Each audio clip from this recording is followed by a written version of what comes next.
Hello दोस्तों, मेरा नाम है साइबल गुप्ता और आप देख रहे हो आपकी favourite channel that is TBB India. So आज जिस गाड़ी के बारे में डिस्कस करने वाले हैं, ये गाड़ी लॉन्च हुई थी इंडिया में इन 2024 एंड जब से ये गाड़ी लॉन्च हुई थी तब से इस गाड़ी को बोला जाता है सस्ता टेस्ला या टेस्ला का चीप कॉपी और टेस्ला का Chinese copy and all that. But क्या ये गाड़ी ऐसा सच है या नहीं है, that I am gonna discuss in this video. But before I discuss all of this, let me tell you the car which I'm gonna give you the review today, and that is BYD Seal.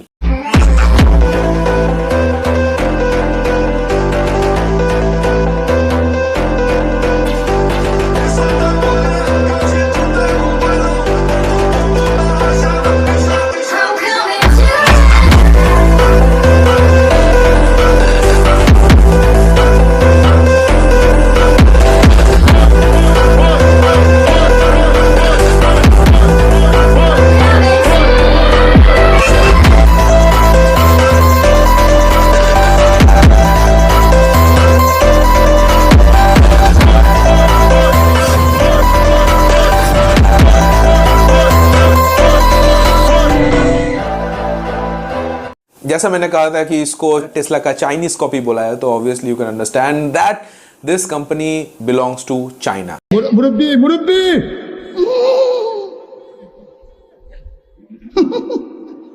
And before you make this kind of a faces, let me tell you that I'm completely aware of the geopolitical issue in between India and China, and I know my moral responsibility and my opinion about geopolitics doesn't matter to anyone.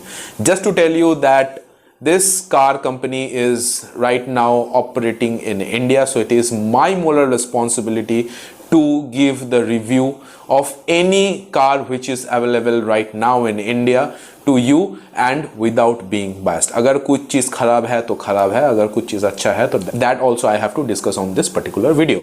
So BYD is a auto manufacturing company in China, जैसा मैंने पहले भी कह चुका हूँ, और BYD का जो फुल फॉर्म है वो है बिल्ड योर ड्रीम्स। हाँ, सुनने में लगता है कि है ये कोई कंस्ट्रक्शन वाली कंपनी, बट ऐसा सच नहीं है।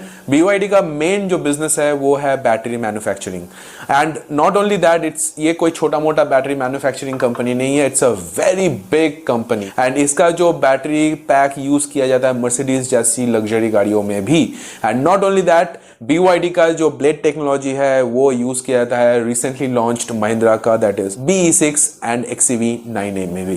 तो obviously you can understand that as a battery manufacturing company how big BYD is.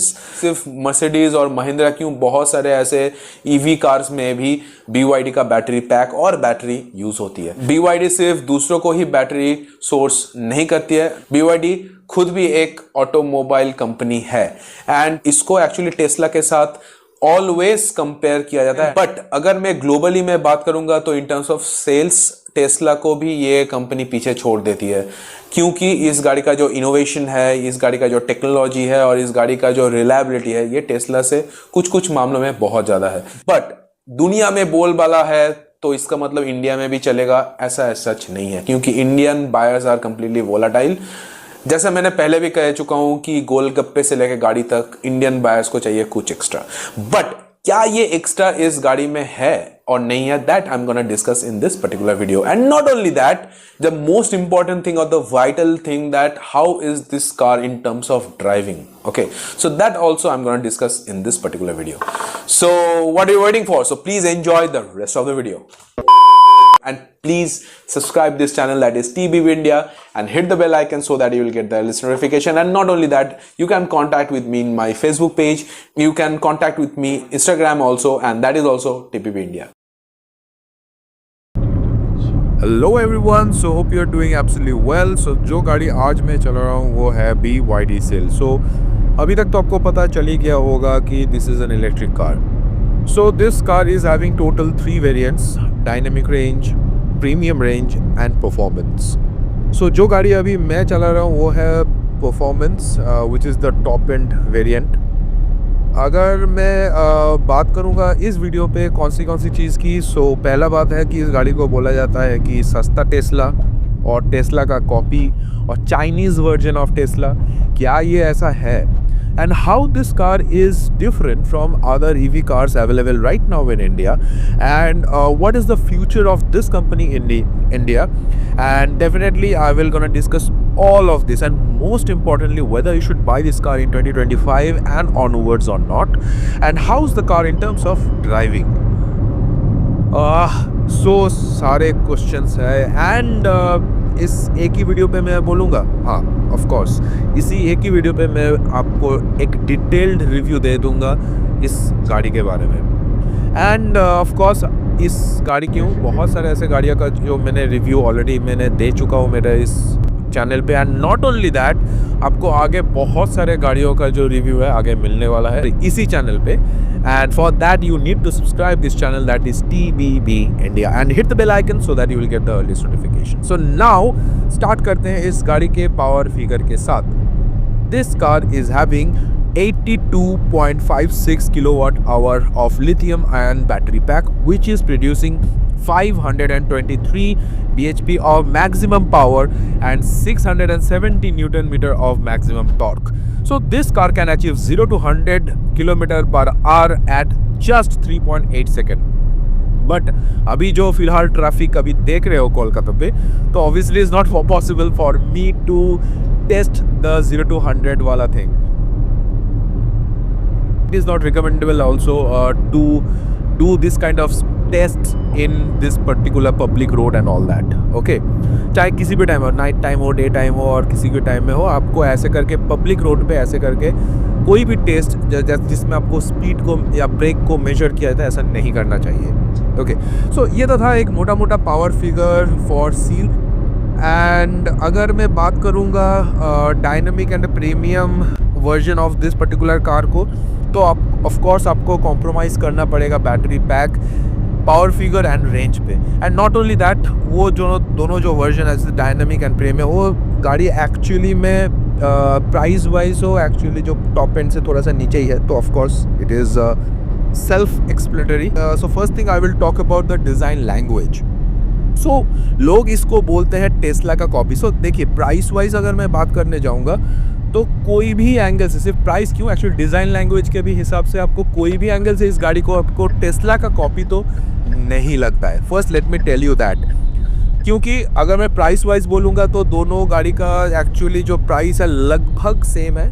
अगर मैं डिज़ाइन एलिमेंट की बात करूँगा, सो क्योंकि ऑब्वियसली मैं अभी डिज़ाइन के बारे में भी डिस्कस कर रहा हूँ, मॉडल वाई का जो है डिज़ाइन वो बहुत ही बोरिंग सा है. एंड नो एक्स्ट्रा ऑर्डिनरी कुछ, लाइक कोई कट्स एंड क्रीजेस भी नहीं. हाँ, सामने आपको एक कंप्लीट लेफ़्ट टू राइट आपको एक DRL टाइप का मिल जाता है, जो मुझे एक्चुअली वर्ना जैसा ही लगता है, टू बी वेरी ऑनेस्ट. तो टेस्ला मॉडल वाई है, दिखने में बहुत ज़्यादा नीट एंड क्लीन है, आपको कोई भी कट्स एंड क्रीजेस नहीं मिलने वाला है ना. कभी कभी ये जो मॉडल वाई जो है वो बहुत ही ज़्यादा बोरिंग होता है, चाहे आप इंटरनली ले लो चाहे आप एक्सटर्नली भी ले लो. बट अगर मैं BYD सील की बात कर रहा हूँ, तो डिज़ाइन के मामले में जैसे मैंने बोला कि इस गाड़ी में आपको कट्स एंड क्रीजेस बहुत सारे मिल जाएंगे. एंड एज अ रिज़ल्ट क्या होता है, साइड लाइन या बॉनेट पे आपको सारे जो कट्स एंड क्रीजेस के चलते ये गाड़ी अगर आप लेके जाते हो भी तो आपको एक अलग सा लुक आपको देती है. बट अगर मैं बात कर रहा हूँ DRLs वगैरह की, तो ऑब्वियसली इस गाड़ी में आपको मिलता है सारे के सारे LED treatment in headlight and as well as DRLs and as well as the indicators too. अगर मैं DRL का पोजीशनिंग बोलूँ मैं, तो ये थोड़ा सा ऑड है, but actually it is not looking that particular car ugly, so which I actually like about this particular car. अगर टेल लाइट की बात करेंगे तो पीछे आपको मिलता है LED कनेक्टेड टेल लैम्प. हाँ, इसमें आपको कोई इल्यूमिनेशन नहीं मिलेगा ऑब्वियसली, बट इसका जो डिज़ाइनिंग है वो मुझे अच्छा लगा. बट हाँ, अगर आपको इल्यूमिनेशन वाला चाहिए तो आपको ये शायद नेक्स्ट जो वर्जन आने वाला है एज़ पर द सोर्सेस, उसमें आपको इल्यूमिनेशन मिलेगा टेल लैम्प पे. एंड सिलैन पे ऑलरेडी अवेलेबल है. ओवरऑल अगर मैं गाड़ी को साइड से देखूंगा तो it is completely aerodynamic design आपको मिलेगा. पीछे बम्पर पे आपको मिलेगा एक rear diffuser which looks this car very sporty. So overall एक शार्प एंड एरोडायनामिक डिज़ाइन के चलते ये गाड़ी स्पीड पे एक अच्छा खासा स्टेबिलिटी देती है. Now this car can achieve 180 kilometre per hour top speed. So top speed के हिसाब से अगर मैं बोलूँ तो it is not a great number. And अगर मैं ये दिमाग में सोचूं कि we are driving this car in India, so India में जैसा अभी रोड कंडीशन है और अभी फ़िलहाल जो road accidents are very common nowadays in India, तो वहाँ उस केसेस में मुझे लगता है कि it is not a bad number at all. But internationally क्या ये एक ही टॉप स्पीड देती है, that I'm not aware of. Once I will gather that particular information, I will definitely add it in the description or in the comment section with a pin. Now coming back to the design part, let's talk about the back seat. So back seat में आपको एक अच्छा खासा comfort मिल जाएगी. So and you will get a good amount of thigh support as well in this car. So normally rear seat पे बहुत कम गाड़ी मुझे मिला है जहाँ पर मुझे thigh support दिखा। ये एक गाड़ी है जिसपे मुझे एक्चुअली इसका जो पिछले वाला सीट है मुझे बहुत अच्छा लगा। मेरा हाइट है अभी 5'7" and I am getting proper knee room and adequate head room in this particular car. But अगर आपका हाइट 6 फीट से ज़्यादा है या 6 फीट है तो आपको बैठने में शायद थोड़ा सा दिक्कत हो सकती है, एंड स्पेशली हेड रूम पे। ओके नाउ गाड़ी का हाइट जो है वो बहुत ज़्यादा लो है, तो लंबे लोगों के लिए क्या होगा, या एल्डरली पीपल है आपके घर में, तो उन लोगों के लिए इस गाड़ी में बैठना और गाड़ी से उतरना थोड़ा सा दिक्कत हो सकती है, चाहे आप बैक सीट पे बैठो या चाहे आप फ्रंट सीट पे बैठो। तो अगर कोई इस गाड़ी को one and only family car के हिसाब से सिलेक्ट कर रहे हो, सो मैं एक बार सजेस्ट करूंगा कि घर का कोई अगर एल्डरली पीपल है तो you should check with them that उन लोगों के लिए ये गाड़ी कितना ज़्यादा कंफर्टेबल है। क्योंकि स्पेशली अगर मैं बात करूंगा एंट्री एंड एग्जिट में, क्योंकि गाड़ी का जो डोर ओपनिंग है वो बहुत वाइड है, ऑलमोस्ट 90 डिग्री है, बट गाड़ी में बैठना और गाड़ी से उतरना ये दोनों एक्चुअली डिफ़िकल्ट टास्क हो सकती है for the elderly people and of course those who are having height 6 feet और more than that. So now coming back to the design part again, आपको इस गाड़ी में मिलता है 3 headrest, 2 AC vents in the middle with type A and 1 type C charging ports. So ऊपर में आपको मिलता है एक बड़ी सी मूनरूफ जो एक डार्क कलर की है, एंड सरप्राइजिंगली इसमें आपको कोई सनशेड नहीं मिलता है। सो जो मुझे एक्चुअली ऑड लगा, एंड क्योंकि इंडियन वेदर के लिए ये कितना प्रैक्टिकल है, I have a little bit doubt on that. And all we know that glass जो होती है वो ज़्यादा हीट को एक्सट्रैक्ट करती है। अगर इस गाड़ी को अगर आप ओपन सोर्स में या डायरेक्ट सनलाइट के नीचे रखोगे तो शायद ये गाड़ी को ज़्यादा हीटेड कर देगी। So that I personally feel so, which I am not big fan of. तो यहाँ पर एक आपको एक सनशेड टाइप का दे देना चाहिए था कंपनी की तरफ से, जो फ़िलहाल अवेलेबल है नहीं। एंड अभी मैं अभी इस टाइम में बात करूँगा तो अभी बज रही है लगभग 12:30, and obviously I am not getting any kind of a sunlight inside the cabin through this moon roof, so which is the good part।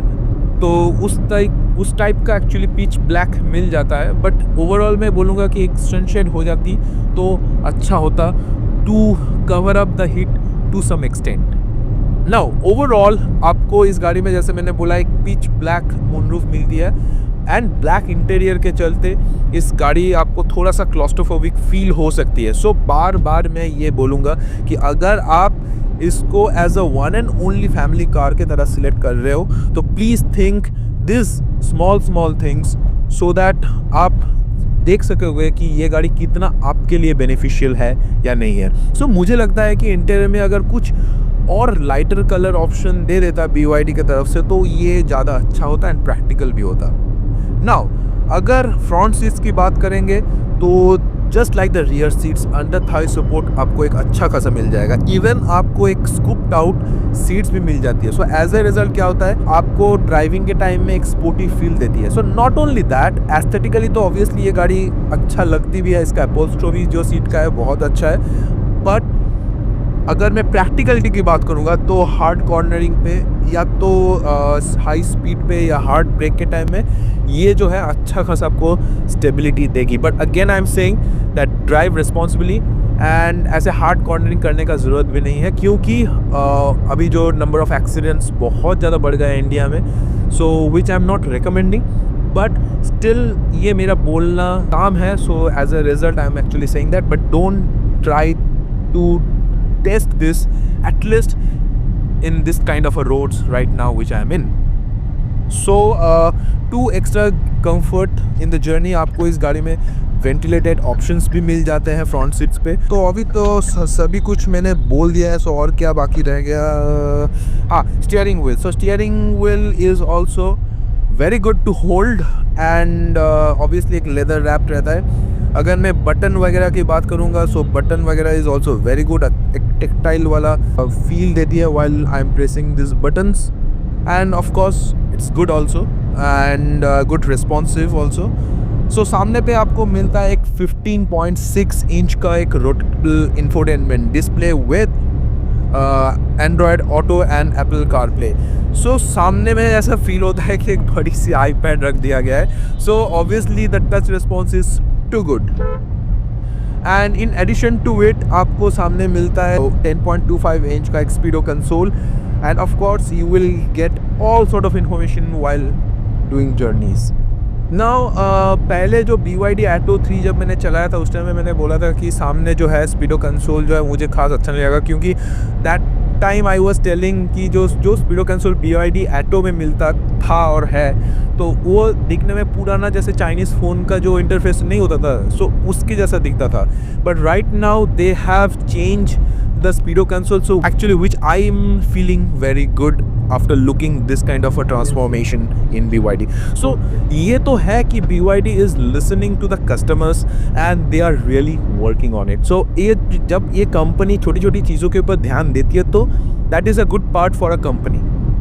Okay, so now अगर और क्या मिस कर रहा हूँ, हाँ, इसमें आपको रोटेबल डिस्प्ले मिलता है, तो BYD Atto में भी आपको सेम ही चीज़ मिलता है. But that time also I am telling you, now also I am telling you the same कि ये जो चीज़ है थोड़ा सा गिमिकी मुझे लगा. सो इस टाइप का चीज़ जो है चाइनीज़ प्रोडक्ट पे आपको मतलब वेरी कॉमन एंड एविडेंट, ये सारे चीज़ आपको चाइनीज़ प्रोडक्ट पे ही मिलेगा. आपको ऐसे इंडियन हुआ या जर्मन पे आपको ये सारे टचेस नहीं मिलने वाला है. So again it's a personal choice. I personally don't like it. Again अगर आपको पर्टिकुलरली पसंद है तो पसंद है, ये चीज़ मैं आपको आपका पर्सनल टेस्ट के ऊपर मैं छोड़ देता हूँ. नाउ अगर मैं AC की बात करूँगा तो आपको यहाँ पर जो AC है आपको 2 जोन ऑटोमेटिक क्लाइमेट कंट्रोल वाला AC आउटपुट मिलेगा, एंड आपको क्या मिलता है और 12 स्पीकर्स मिलेंगे, जिसका आउटपुट मुझे बहुत ज़्यादा एक्स्ट्राऑर्डिनरी तो नहीं लगा. बट हाँ, अगर आप एक डिसेंट म्यूज़िक लवर हो तो उतना ठीक चलेगा. Now coming back to AC जो है ये बहुत ही ज़्यादा चिल्ड आउट है. So right now in Kolkata it is 45 degree, and मुझे टू बी वेरी ऑनेस्ट मुझे इतना सच पता भी नहीं चल रहा है बिकॉज ऑफ द AC का जो पावर है इसके लिए. एंड ऑफ कोर्स आपको इस गाड़ी में भी आपको मिलता है type A and type C charging port, and सामने आपको मिलता है 2 wireless charging pads. Of course अगर आपका फ़ोन वायरलेस चार्जिंग सपोर्ट करती है तो of course you can use दोस्त. बट हाँ, मैं एक्चुअली मेरा एप्पल को मैंने रखा था यहाँ पर चार्जिंग पैड में चार्ज करने के लिए, and it was heated a lot. Okay, but हालांकि मेरा सैमसंग फ़ोन को मैंने रखा तो उस टाइम में it was working pretty well and उतना ज़्यादा हीट हुआ भी नहीं. So I don't know that, it depends on phone to phone और वॉट. ओके, नाउ और क्या मैं मिस कर रहा हूँ और क्या मैं बोलूँगा. हाँ, AC. सो AC के बारे में अगर मैं बहुत बोलूँगा तो मुझे यहाँ पर कोई AC एडजस्टर नहीं मिला. लाइक मुझे अभी फ़िलहाल बहुत ज़्यादा ठंडा लग रही है, तो I was thinking to change the direction of the air control. तो वो जो एयर कंट्रोलर जो है जिससे आप वेंट को कंट्रोल करते हो कि लेफ़्ट या right, which is very common nowadays, right. So ये नहीं है इस गाड़ी पे. So it is very disgusting for me. Like ये छोटा सा चीज़ के लिए भी आपको एक्चुअली गाड़ी का जो टच स्क्रीन है इसके ऊपर डिपेंडेंट रहना पड़ेगा. So I don't know why it is happening. Rotatable display जो है इसको घुमाने के लिए आपको एक डिस्प्ले पे भी एंड ऑफ कोर्स एक डेडिकेटेड बटन भी दे दिया गया है स्टीयरिंग पे. बट एक सिंपल सा चीज़ है जो AC कंट्रोल है या जो AC का जो एडजस्टर है इसके लिए कोई बटन नहीं दिया है. सो ये what kind of hypocrisy is this.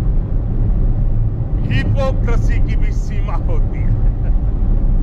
And क्या मैं बोलूँगा, सो हाँ, ये पर मैं एक मेरा सजेशन है कि गाड़ी में आप भर भर के लग्जरी दे दो, मुझे इससे कोई प्रॉब्लम नहीं, बट कुछ कुछ चीज़ ना पुरानी चीज़ ही अच्छी लगती है, जैसे कि जो एसी कंट्रोलर हुआ, जो नाउ एसी का जो सारे जो बटन्स हुआ, ये सारे मुझे फिजिकली अच्छे थे, क्योंकि क्या होता है ना, every time it is not possible for you to use the touch screen to control this small small things. Okay, so मुझे लगता है कि सारे car not BYD only, I am talking about the सारे car company, that they should actually work on that and they should bring that पुराना वाला जो feature with the button वाला फंक्शनैलिटी, उसको अभी लेके आना चाहिए। भले ही आप स्क्रीन साइज छोटा कर दो, ये जो एसी कंट्रोल है, म्यूजिक कंट्रोल है, देन 4-वे इंडिकेटर जो है, ये जो सारे चीज़ है ना, ये आप एक्चुअली इसके लिए डेडिकेटेड बटन ही दे दो तो अच्छा रहता है। भले ही एक्चुअली ये एक चाइनीज़ कार है जहाँ पर लेफ्ट हैंड ड्राइव अवेलेबल है, बट स्टिल यहाँ पर इंडिकेटर्स जो है इंडियन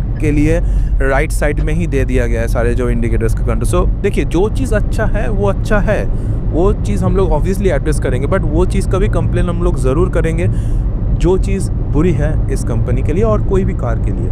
नाउ तो ये तो था एक मोटा मोटा डिज़ाइन का part, but now let's talk about how this car in terms of driving and overall driving dynamics कैसी है इस गाड़ी की। तो अगर मैं ड्राइविंग डायनामिक्स की बात करूँगा तो इट इज़ गुड। एटो का जो ड्राइविंग डायनामिक्स था, तो उसके हिसाब से अगर मैं कंपेयर करूँगा अगर इस गाड़ी को, तो it is drastically good. Okay, now obviously I could not say it is the best.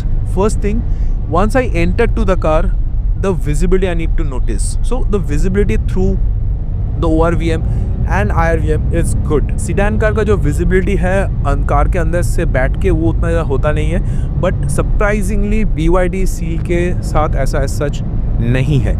So I am getting a proper view through IRVM and ORVM। अगर मैं IRVM की बात करूँगा तो IRVM का विजिबिलिटी मुझे उतना खास नहीं लगा, बिकॉज इसका एक ही रीज़न है, क्योंकि पीछे जो आपको जो हेडरेस्ट मिलता है वो कभी कभार कुछ कुछ हद तक जो इसका जो व्यूज़ है उसको ब्लॉक करती है। सो अदरवाइज़ अगर उस पार्ट को मैं छोड़ दूँ तो ओवरऑल मुझे एक अच्छा खासा व्यूज़ मिलता है। एंड अगर आप एक नया ड्राइवर हो, अगर आपको ये विजिबिलिटी बॉदर कर भी रहा है, तो ऑफकोर्स आपके लिए 360 डिग्री कैमरा जो अवेलेबल है एंड जिसका आउटपुट मुझे बहुत अच्छा लगा। सो हालांकि this car is having a length of 4.8 metre and width है इसका 1.9 मीटर के आसपास। सो लेंथ एंड विड्थ का अगर कंपैरिजन में होंडा सिटी के साथ करूं, सो it is longer and wider than Honda City. So Honda city का मैंने एग्जांपल क्यों लिया कि आज के डेट में कोई भी अगर सी सेगमेंट सीडान लेना चाहता है, so first their preference is Honda City. So इसीलिए मैं लंबाई एंड चौड़ाई जो है वो मैं होंडा सिटी के साथ मैं कंपेयर कर रहा हूँ। इतनी लंबी चौड़ी गाड़ी होने के बावजूद भी आप इस गाड़ी को आराम से कंट्रोल कर लेते हो। सो अगर हैंडलिंग की बात करेंगे तो इट इज़ ग्रेट। ओवरऑल एक अच्छी खासी स्टेबिलिटी प्रोवाइड करती है। So firstly due to the huge battery pack in the floorboard, so क्या होता है इसके लिए जो इसका जो ग्रेविटेशनल फोर्स है वो नीचे की तरफ होता है, तो इसके लिए इस गाड़ी में एक अच्छा खासा आपको स्टेबिलिटी देती है while you are driving this car.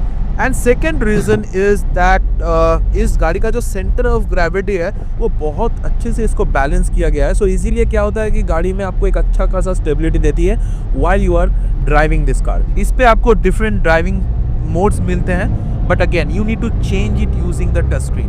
But the good part is that आप स्टीयरिंग, ब्रेक सबको आप इंडिविजुअली कंट्रोल कर सकते हो अपने प्रेफरेंस के हिसाब से।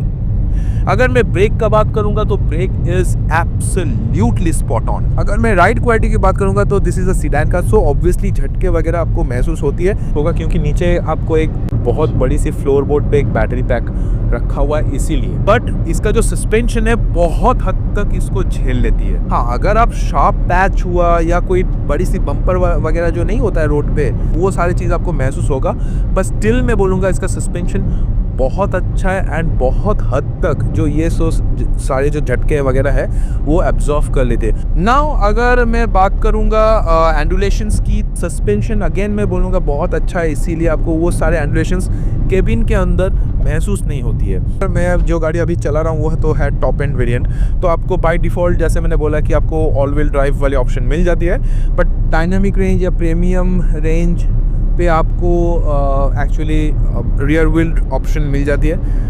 रियर व्हील ड्राइव तक तो ठीक है, मुझे समझ में आता है, बट ऑल व्हील ड्राइव देने का क्या ज़रूरत था मुझे एक्चुअली पता नहीं है। रेयर ही कोई होता है जो है ये गाड़ी को कोई ऐसा पोजीशन में लेके जाता है जहाँ पर ऑल व्हील ड्राइव का ज़रूरत पड़े। ऑल व्हील ड्राइव देने का कोई ज़रूरत नहीं था अगर मैं सोचूँ। Rear wheel drive is also a good option if you are going with rear wheel drive.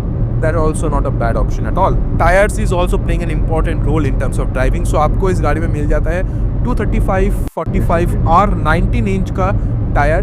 Drive wise में अगर बात करूँगा it is absolutely spot on. But हाँ, रोड नॉइज़ जो है वो टायर के थ्रू केबिन के अंदर एविडेंट है। तो बैटरी कार है तो ऑब्वियसली इसीलिए क्या होता है कि ये जो छोटा छोटा जो नॉइज़ है बहुत ही ज़्यादा एविडेंट है, स्पेशली अगर आप साइलेंटली गाड़ी को चला रहे हो। तो अगर आप म्यूज़िक वगैरह सुन के ही गाड़ी को चलाओ तो शायद आपको ये जो नॉइज़ है आपको शायद सुनने को भी नहीं मिलेगा। बट हाँ, ये नॉइज़ जो है आपको इरिटेट भी नहीं करेगा। रोड नॉइज़ के चलते आप इस गाड़ी का टायर को कंप्लेन कर सकते हो, बट ड्राइव वाइज आपको ये टायर्स इम्प्रेस कर देगी, that I can assure you. Now बात करते हैं गाड़ी की रेंज की, which is the last part which I am going to discuss with you guys. इस गाड़ी में आपको मिलता है ब्लेड टेक्नोलॉजी। हालांकि अभी जो नया नया टेक्नोलॉजी आ रही है, because battery cars are now evolving, तो आपको बहुत सारे नए नए टेक्नोलॉजी मिल जाएंगे। एंड नॉट ओनली दैट, ये जो BYD का जो ब्लेड टेक्नोलॉजी है इसको यूज़ किया गया है इवन महिंद्रा का B6 एंड XC9E पे। सो मर्सिडीज़ एंड BMW जैसी कंपनी भी एक्चुअली BYD का जो ब्लेड टेक्नोलॉजी को यूज़ करती है अपने व्हीकल पे। Now coming back to the range, so company claims that this car can go 580 to 600 kilometre in a single charge, but अगर आपको 480 से 500 तक भी on road range दे देती है तो it is good. I don't have any kind of a complaint on that. But again and again I am saying that it depends on the way you driving, the weight you are carrying and of course the weather condition. अगर आप ज़्यादा दबा के चलाओगे तो obviously battery drainage ज़्यादा होगा battery को, क्योंकि बैटरी के ऊपर ज़्यादा प्रेशर आएगा ना। अगर वेट क्यों बोल रहा हूँ, क्योंकि अगर आप 5 पैसेंजर को लेके चलते हो एंड नॉट ओनली दैट गाड़ी में आपको अच्छा खासा लगेज भी है, तो ऑब्वियसली गाड़ी को खींचने के लिए भी ज़्यादा पावर चाहिए एंड ज़्यादा पावर मतलब बैटरी ड्रेनेज होगा। एंड अगेन अगर आप वेदर क्यों बोल रहा हूँ, क्योंकि अभी राइट नाउ 45 डिग्री या 46 degree Celsius right now in Kolkata, AC बहुत ज़्यादा ऑपरेट करती है तो बैटरी ड्रेनेज देखने को मिलेगा, वो रेंज के ऊपर ऑब्वियसली इफेक्ट करेगी। सो मैंने बहुत हद तक कोशिश किया छोटा छोटा जो चीज़ जो ड्राइविंग एंड डिज़ाइनिंग एलिमेंट जो है सारे चीज़ आपके साथ डिस्कस करने के लिए।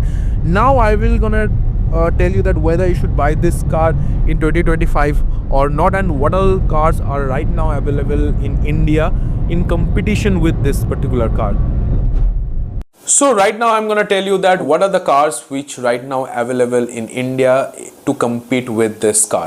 So पहला ही जो है वो है Volvo का C40 Recharge, सेकेंड जो है वो है Hyundai का Ioniq 5, थर्ड जो है ये है Kia EV6 and the last जो है वो है टेस्ला का model Y. Obviously you know that Tesla started selling cars in India, so Tesla अभी जस्ट हालांकि शुरू ही किया है। टेस्ला का गाड़ी जो अवेलेबल है वो है एक्चुअली मुंबई में एंड रिसेंटली इन गुड़गांव। तो अभी इंडिया में उतना ज़्यादा ऑपरेशनल नहीं है टेस्ला। सो अगर मैं बात करूँगा तो मेन जो तीनों जो है वो है वॉल्वो का C40 recharge, EV6 and Ioniq 5। तो अगर ये टेस्ला मॉडल Y को साइड में कर दें तो this BYD Seal is electric sedan car available right now in India. है तो ये सीडैन कार, तो ऑब्वियसली इसका जो कुछ पॉजिटिव है कुछ नेगेटिव भी है वो मैं ऑलरेडी ड्राइव के टाइम में डिस्कस कर चुका हूँ, so that I am not gonna discuss with you right now. Another thing which I have a problem with this particular car or in this particular company rather I can say कि इसका जो after sale service, देखिए India में एक बहुत बड़ी चीज होती है कि एक कंपनी आपको आफ्टर सेल सर्विस कैसे देती है। ऐसे ही Hyundai हुआ या Kia हुआ, महिंद्रा हुआ, ये सारे गाड़ी ऐसे ही नहीं बिकती है इंडिया में, क्योंकि मैंने बहुत हद तक बहुत सारे केसेस मैंने देखा है जहां पर गाड़ी बेचा तो गया है बट आफ्टर सेल सर्विस उस कंपनी का उतना ज़्यादा खास है नहीं एंड कस्टमर को बहुत ज़्यादा प्रॉब्लम के साथ डील करना पड़ रहा है। एंड नॉट ओनली दैट, अब आपको शायद ये लगेगा कि बैटरी कार है तो ऑब्वियसली इसका जो क्या ही आफ्टर सेल सर्विस हो सकती है। प्रॉब्लम गाड़ी का पीरियडिकल सर्विस में नहीं है, प्रॉब्लम होती है कि अगर गाड़ी ठुक जाती है कहीं या कोई एक्सीडेंटल केस होता है, टच वुड ये किसी के साथ ना हो, तब ये कंपनी कैसे आपको अपना सर्विस देगी. So that matters.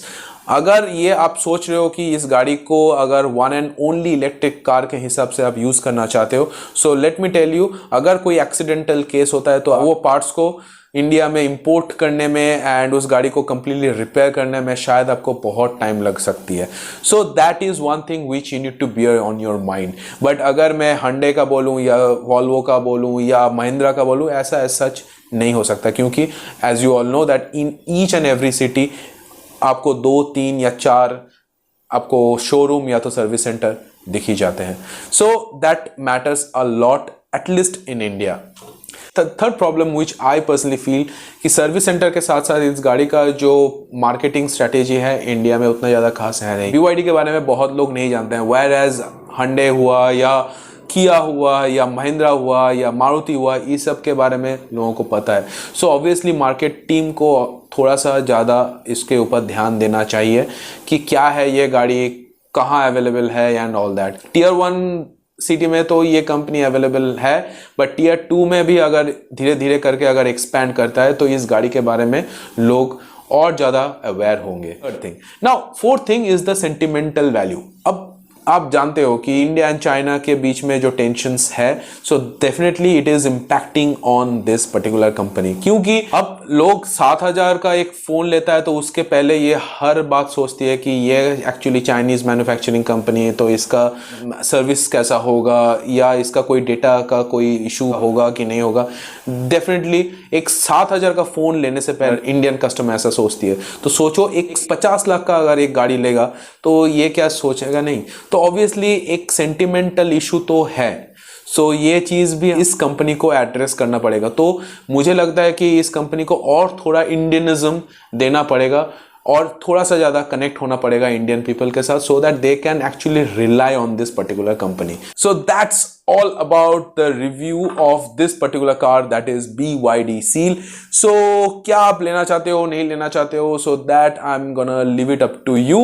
And that's all about this particular video, guys. So I will meet with you straight into the next video, and till then take care, bye bye, have blast and drive safely, and Jai Hind.